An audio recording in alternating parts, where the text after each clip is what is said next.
एक बड़ी पुरानी कहावत है, जुआ किसी का न हुआ, जुए में आज तक कोई जीत नहीं पाया। पुराने समय से ही लोग जुआ खेलते आए हैं और अपने आप को बर्बाद करते आए हैं। महाभारत का किस्सा तो आपको याद ही होगा। पांडवों ने अपना सब कुछ जुए में गंवा दिया था।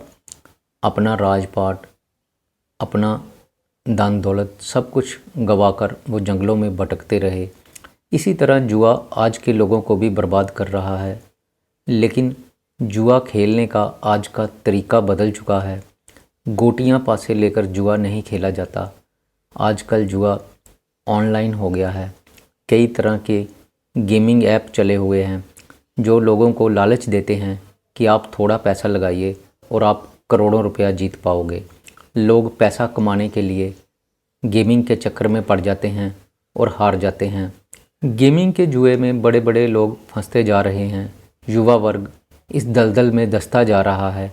नई पीढ़ी के युवा नौजवान जो रातों रात अमीर बनने के सपने देखते हैं, वो गेमिंग के चक्कर में आसानी से पड़ जाते हैं। गेमिंग वाले अपने विज्ञापन में बताते हैं कि आप गेम खेलकर करोड़ों रुपया जीत सकते हो। आदाब, नमस्कार, सत श्री अकाल दोस्तों। आज की जो घटना मैं आपको सुनाने जा रहा हूँ, जिसमें कि नीट की परीक्षा की तैयारी करने वाला एक छात्र अपने साथियों के द्वारा टॉर्चर किया जाता है। उसको बहुत बुरी तरह से मारा जाता है। आग से जलाने की कोशिश की जाती है। उसके हाथ पैर बांध दिए जाते हैं। कपड़े उतार कर उसको नग्न कर देते हैं।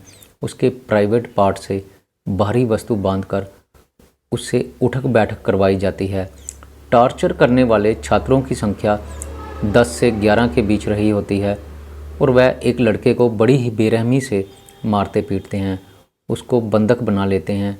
कई दिनों तक उसको कमरे में बंद करके रखा जाता है।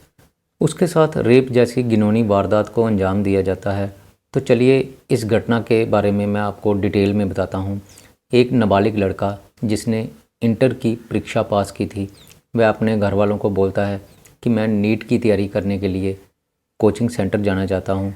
घर वाले उसका कोई विरोध नहीं करते, बल्कि उनके मन में यही इच्छा थी कि उनका बेटा पढ़ लिख कर कुछ ना कुछ बन सके। इसलिए वह उसको कोचिंग के लिए इजाज़त दे देते हैं। जिन लोगों ने उस लड़के के साथ इस घटना को अंजाम दिया था, वह भी काका देव कोचिंग मंडी में नीट की परीक्षा की तैयारी कर रहे थे। पीड़ित युवक की उन लोगों के साथ जान पहचान हो जाती है। लड़का अक्सर मोबाइल पे गेम खेलता रहता था। उसके पास पैसे ज़्यादा नहीं होते थे। जो थोड़े बहुत उसके पास पैसे होते थे वो गेम में लगा देता था और कई बार वो थोड़े बहुत पैसे जो है वो जीत भी जाता था।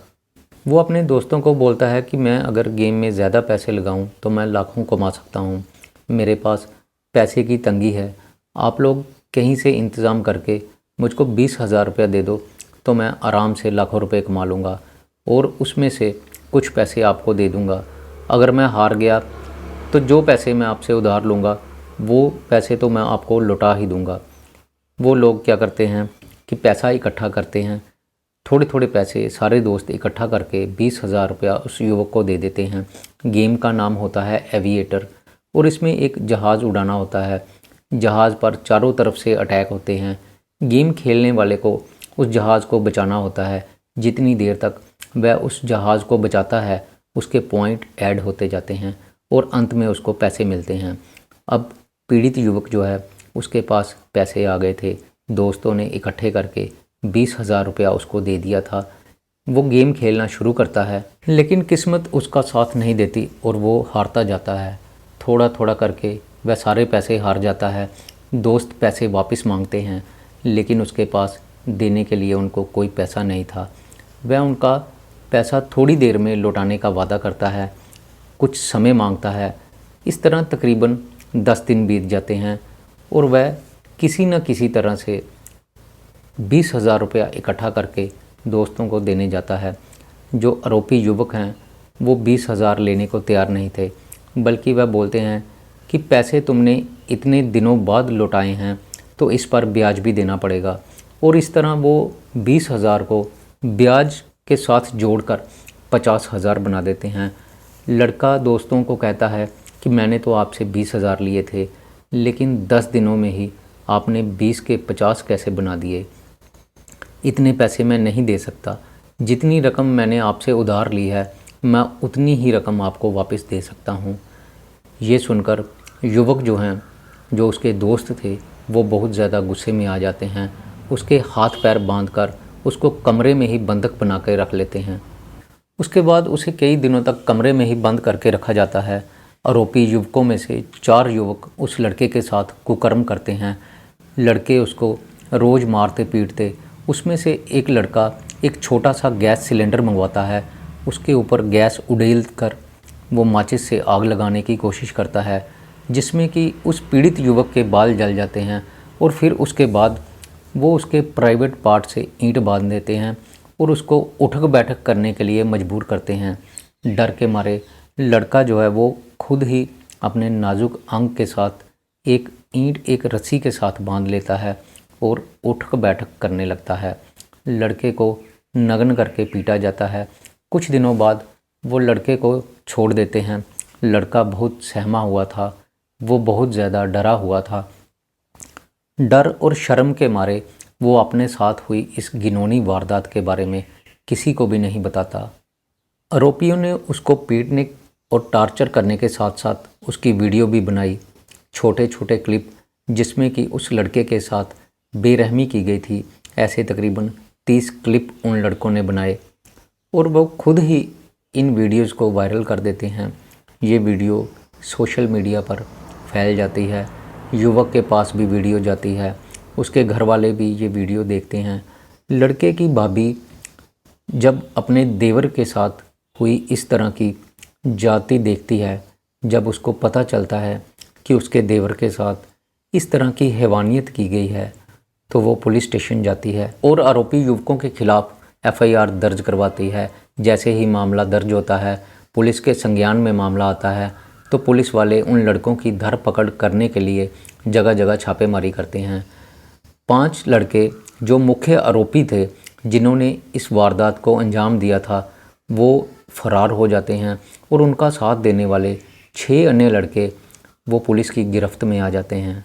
पुलिस बाकी के 5 लड़कों को भी गिरफ्तार करने का प्रयास कर रही है, लेकिन दूसरी तरफ उस लड़के के साथ जिसके साथ ये सारी हैवानियत हुई थी, वह बोलता है कि साहब उन लड़कों को छोड़ दीजिए, ये केस बंद कर दीजिए, नहीं तो वह लोग बाहर आकर मुझे जान से मार डालेंगे।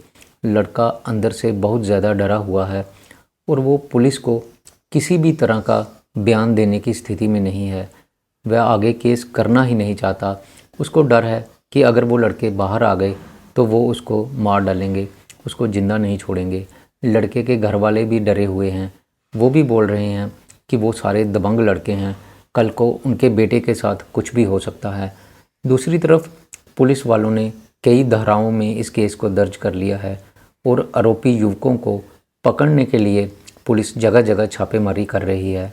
दोस्तों, मैं यहाँ पर यही कहना चाहूँगा कि किस तरह से नाबालिग लड़का जो कि नीट की तैयारी करने कोचिंग सेंटर में गया हुआ था, वहाँ पर एक गेमिंग ऐप के चक्कर में पड़कर अपना सब कुछ बर्बाद कर लेता है।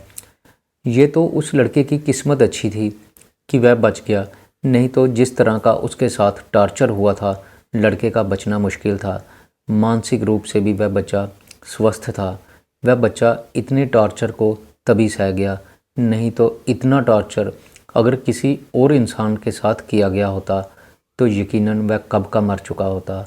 रातों रात अमीर बनने के सपने देखना, ये इंसान से अक्सर कोई ना कोई गलत काम करवा बैठता है। एक बात हमेशा याद रखनी चाहिए कि जो भी अमीर बने हैं वो अपनी मेहनत के बल पर अमीर बने हैं, कोई भी रातों रात अमीर नहीं बना। दोस्तों, अमीर बनने का कोई भी शॉर्टकट नहीं है। दिन रात मेहनत करके, खून पसीना एक करके धीरे धीरे ही अमीर बना जा सकता है। दूसरी तरफ सरकार को भी इस तरह के गेमिंग ऐप जो कि लोगों को गुमराह कर रहे हैं, थोड़ा पैसा लगाइए, इसमें से आप करोड़ों रुपया जीत जाएंगे, ऐसे ऐप पर सरकारों को बैन लगाना चाहिए। अमीर बनने वाला एक होता है, लेकिन बर्बाद होने वाले करोड़ों होते हैं। मेरी आज की ये कहानी यहीं पर ख़त्म होती है। मैं फिर आऊँगा आपके लिए एक नई कहानी लेकर। तब तक के लिए नमस्कार, शुक्रिया।